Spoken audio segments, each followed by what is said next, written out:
അൻസിൽ കൊലക്കേസിലെ പ്രതി അദീനയെ വീട്ടിലെത്തിച്ച് പോലീസ് തെളിവെടുപ്പ് നടത്തി. ഇവിടെ ഫോറൻസിക് വിദഗ്ധരുടെ സേവനവും പോലീസ് ഉപയോഗിച്ചു. കൊലപാതകത്തിൽ മറ്റാർക്കും പങ്കില്ലെന്ന അദീനയുടെ മൊഴി പോലീസ് വിശ്വാസത്തിലെടുത്തിരിക്കുന്നതായാണ് വിവരം.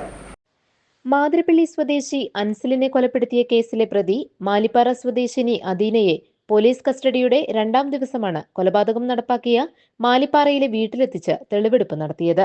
ശാസ്ത്രീയ തെളിവുകൾക്കായി ഫോറൻസിക് സംഘത്തിന്റെ സേവനവും പോലീസ് ഉപയോഗിച്ചു. വീട് അടച്ചിട്ട ശേഷമാണ് പോലീസ് തെളിവെടുപ്പ് നടത്തിയത്.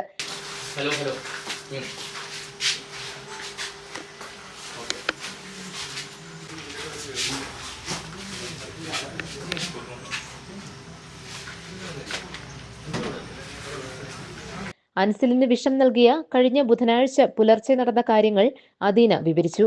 എനർജി ഡ്രിങ്കിൽ കലർത്തിയാണ് അൻസിലിന് വിഷം നൽകിയതെന്നാണ് അദീനയുടെ മൊഴി.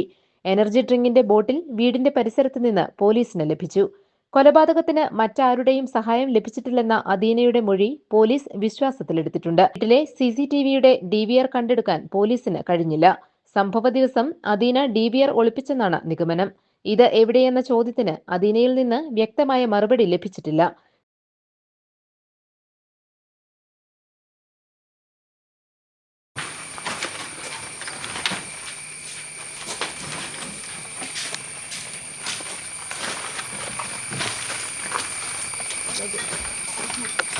തെളിവെടുപ്പും ചോദ്യം ചെയ്യലും പൂർത്തിയാക്കി അദീനയെ വീണ്ടും കോടതിയിൽ ഹാജരാക്കി റിമാൻഡ് ചെയ്തു.